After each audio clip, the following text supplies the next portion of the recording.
کہ چاند دیکھ کر روزہ شروع کرنے اور چاند دیکھ کر ختم کرنے کے لیے اس وقت حاضر علاقے یا ملک کا لحاظ رکھنا چاہیے. اس کا کیا معنی ہے؟ جس علاقے میں آپ رہ رہے ہوں وہاں کا اعتبار کرنا چاہیے. اس کی کیا حکمت ہے؟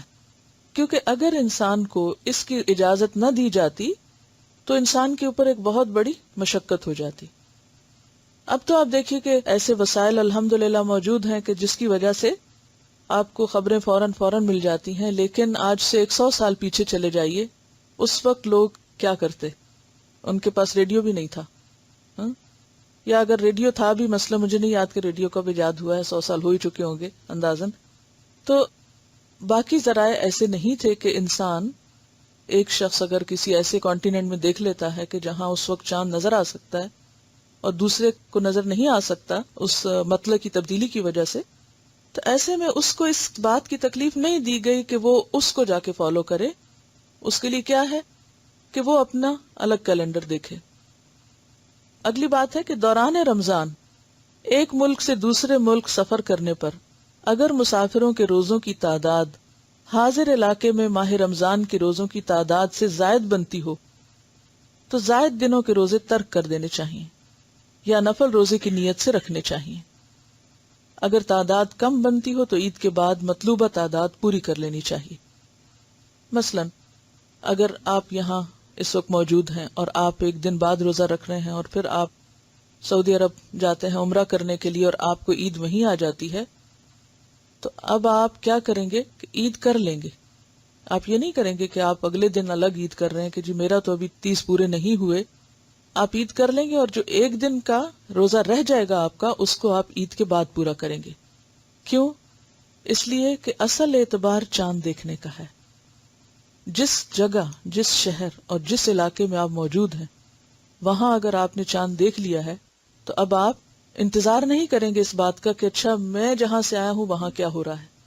آپ کیا دیکھیں گے کہ جہاں میں موجود ہوں، یعنی موجود جگہ کا اعتبار ہوگا اور وہاں کے مسلمانوں کے ساتھ جو وہ کر رہے ہوں گے وہی آپ بھی کریں گے. اور اگر آپ کا ایک روزہ رہ گیا، بعضوں کا 2 دن کا بھی فرق پڑ جاتا ہے، تو وہ آپ بعد میں پورا کریں گے.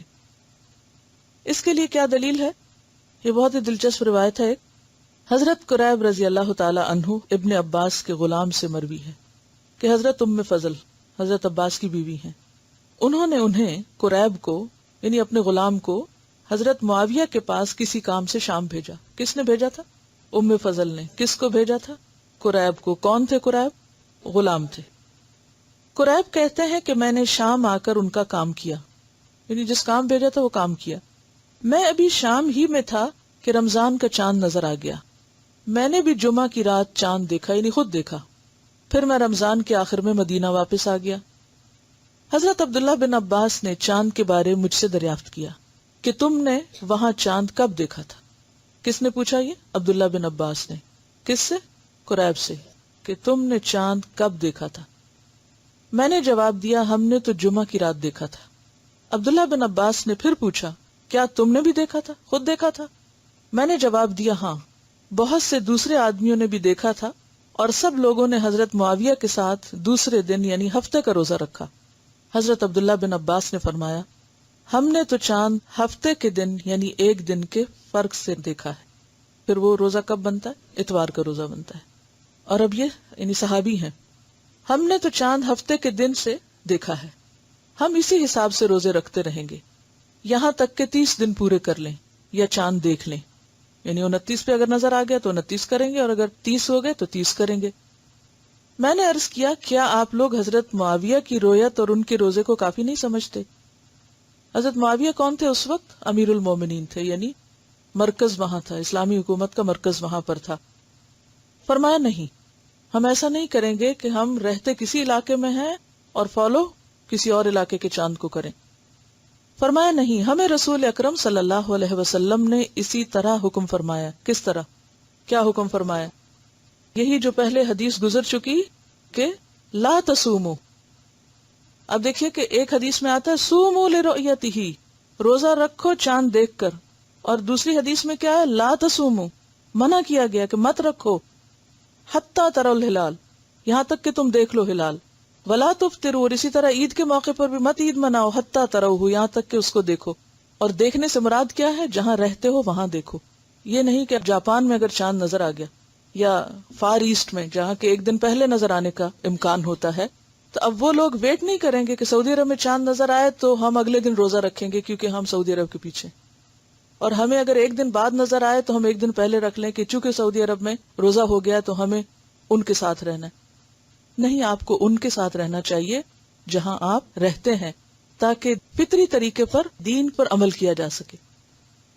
دیکھیے، ہر شخص شہر میں نہیں رہتا، ہر شخص کے پاس ہر ذریعہ انٹرنیٹ موجود نہیں، ہر شخص کے پاس ریڈیو موجود نہیں، ہر شخص کے پاس ہر چیز موجود نہیں.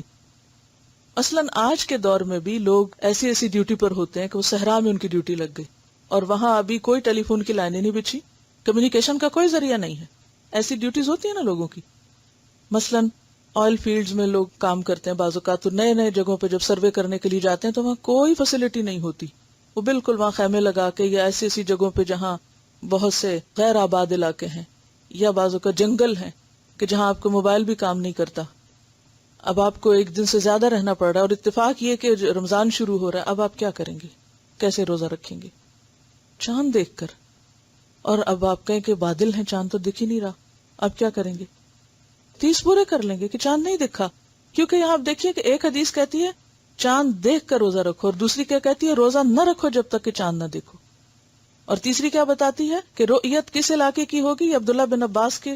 اور انہوں نے گواہی لی باقاعدہ قریب سے کہ تم نے واقعی دیکھا تھا کہ تمہارا مطلع اور تھا اور ہمارا مطلع اور ہے.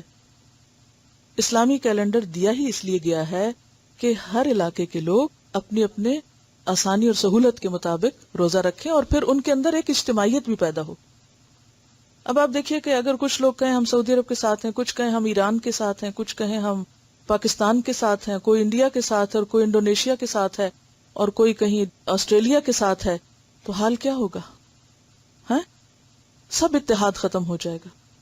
اور پیچھے ہم بہت دفعہ بات کر چکے ہیں کہ اتحاد کا ختم ہونا یہ بھی مسلمانوں پر عذاب کی ایک شکل ہے، کیونکہ اس سے دلوں میں عداوتیں اور نفرتیں پیدا ہوتی ہیں. اور پھر ایک اور بات ہے، چلیے مان لیا آپ نے اجتہاد کیا اور آپ نے کہا جی اب تو دور یہ آ چکا ہے، حالانکہ اسلام کسی دور کا پابند نہیں، آپ کا دل اس میں لگے جی چونکہ سعودی عرب میں نظر آ گیا اس لیے میں اس کے مطابق رکھ رہی ہوں. یہ آپ کا اپنا ایک ذاتی فعل ہے. اس کی بنیاد پر آپ دوسرے کو مجبور نہ کریں اور اس بنیاد پر آپ اختلاف نہ کریں اور حقیر نہ سمجھے دوسروں کو جو ایسا نہ کریں، کیونکہ وہ ایک دلیل کے ساتھ، اور دلیل بالکل واضح بخاری اور مسلم کی روایت ہے اور گولڈن چین ہے جس میں یہ بیان ہوا ہے کہ رؤیت کے ساتھ رکھنا ہے. تو رؤیت سے مراد اپنی رؤیت ہے، اپنا مطلع ہے، نہ کہ کسی اور کی. کیونکہ یہ تو انڈرسٹوڈ بات ہے نا، پورے گلوب پر ایک وقت میں نہ سورج دکھ سکتا ہے اور نہ چاند دکھ سکتا ہے. تو اگر ہم لوگوں کو اس چیز کا پابند کریں گے تو اس کا نقصان کیا ہوگا؟ دین مشکل ہو جائے گا، دین مشکل ہو جائے گا. تو فطرت پر ہی سب کو رہنے دیں. اور مسلمانوں کی تو بڑی ایک آبادی جو بڑی لکھی بھی کوئی نہیں ہے کہ وہ کتابیں پڑھ کے کچھ سیکھے، وہ تو مطلع کو دیکھ کر ہی اپنے کیلنڈر کا آغاز کرتی ہے.